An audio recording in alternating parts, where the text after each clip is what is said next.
Hi, Dr. Yass here. In this video, I want to talk about the arch of the foot, how the arch is supported, and why orthotics are actually the natural enemy of the arch, actually make support of the arch worse, which clearly seems counterintuitive to the planet, who, upon being told that they have a fallen arch, run and get orthotics, not realizing that this is actually making their situation much worse. So let's just backtrack a second and talk about what is the arch and how it is supported.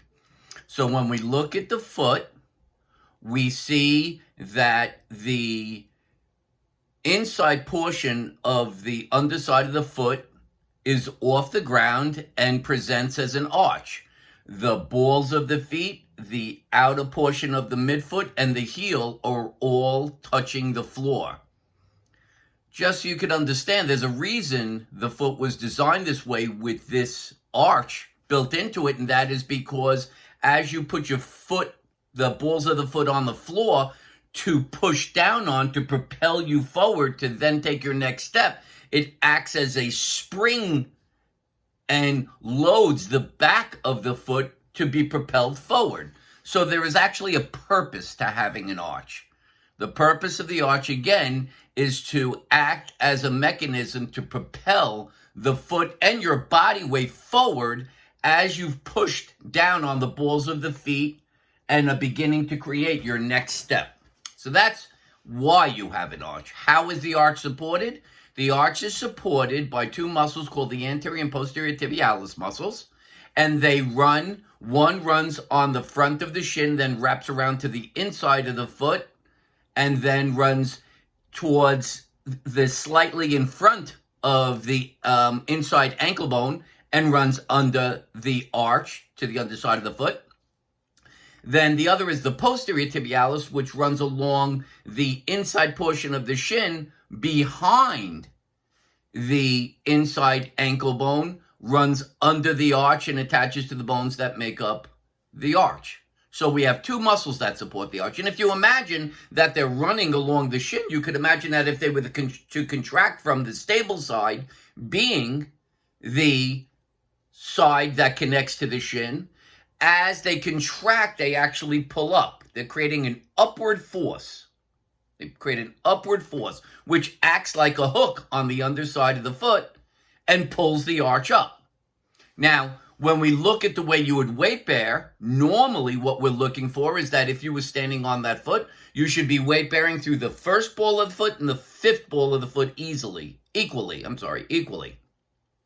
So, what happens when you lose your arch and also have a correlative loss of the muscle called the gluteus medius muscle, which attaches at the hip area, the side of the pelvis?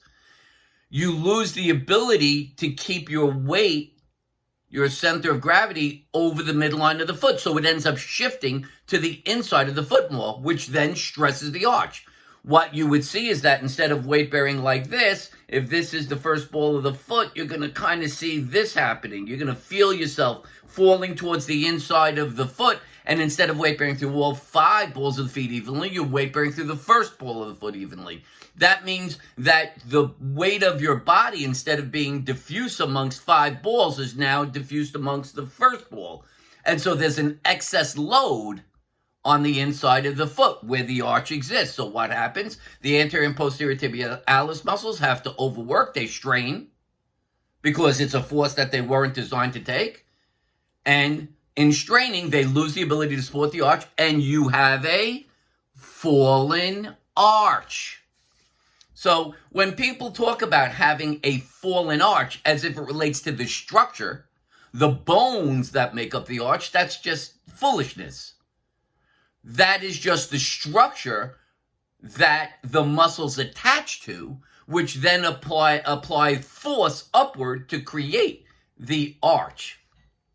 So, although the arch is represented by the bones, the functional ability of the arch to do what it does and to be supported is based on the muscles that attach, which is the anterior and posterior tibialis muscles, okay? So, if you see that you have this fallen arch, then what would you want to do regards to that? We know that the loss of the arch is due to weakened muscles. So if you follow the process that pretty much the globe tries to promote to you, which is to then get orthotics, orthotics now tries to perform the task of raising the arch. So it becomes an artificial support, an external appliance, if you will. It's external to the body and the way that the body naturally is supposed to support the arch. So you create this external structure to support the arch. My question to anybody would be, what do you think that does to the muscles that are supposed to support the arch? Is that going to make them stronger, or is it going to be weaker because you're supplanting the need of those muscles to work? Clearly, it's going to make them weaker. So the more time you wear the orthotics, the weaker your anterior and posterior tibialis muscles get. And eventually, you get to the point where they're now completely incapable of supporting the arch. So anytime you're not wearing a shoe with an orthotic in it, you have no support of your arch.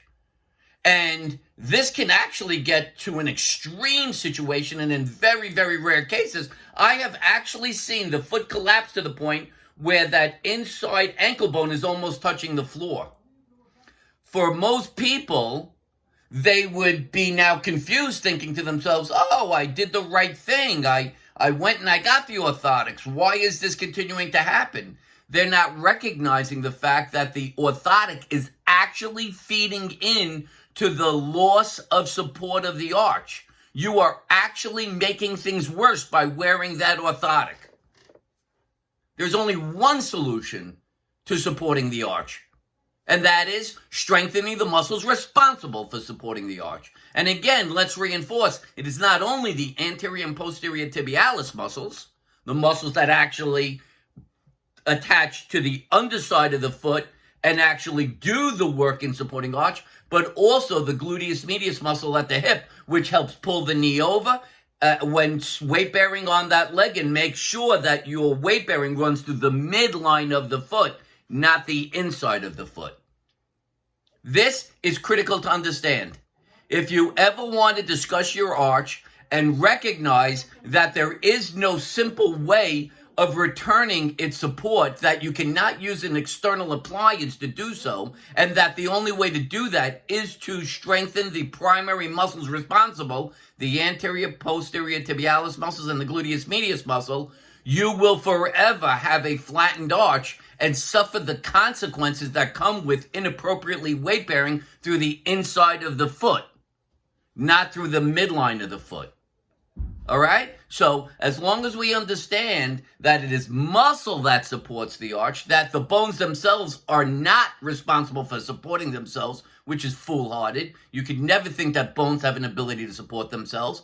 Only muscles support them. And that upon loss of that force, the arch will sink, not because something has changed structurally, and not that it could ever be never returned, but simply because there's weakness, and any attempt to try to replace muscles with an external appliance will only weaken the muscles further, leading to greater and greater loss of that support, that support, as well as causing the loss of weight bearing through the midline and now weight bearing through the inside of the foot to alter forces running all the way up the body. This could lead to knee problems, hip problems, anywhere in the body, because you're no longer allowing the forces of your body to run through the foot in the way that they're supposed to, which allows the appropriate bones to take that load. So just recognize that that loss of arch at the foot could lead to pain somewhere else. Don't be surprised if that happens. All right? There's a really good, important lesson to be understood. And granted, I understand that at anywhere in the planet, if you have a loss of an arch, you're going to be told to go to a podiatrist and get orthotics. Now you understand why all those people who have had that done still ended up having a loss of an arch, and if anything, worsening the situation, progressing it further, and ending up having worse problems down the road. All right? It's a muscular problem. That's why you lose your arch. All right? Another good video, educational, applicable information that helps you take control of your life. So if this is making sense, maybe you have some questions about it, you want to contact me, you can contact me by email at drmitch@mitchellyass.com, drmitch@mitchellyass.com.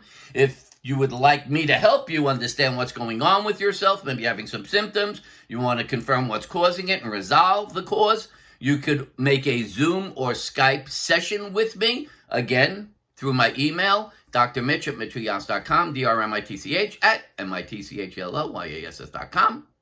If you like this video and it's making sense to you, which I always love to hear from people about, then give it a thumbs up. If you like my YouTube channel, Dr. Mitchell Yass, please subscribe so you'll get notifications when new videos like this are added or when I am live on YouTube.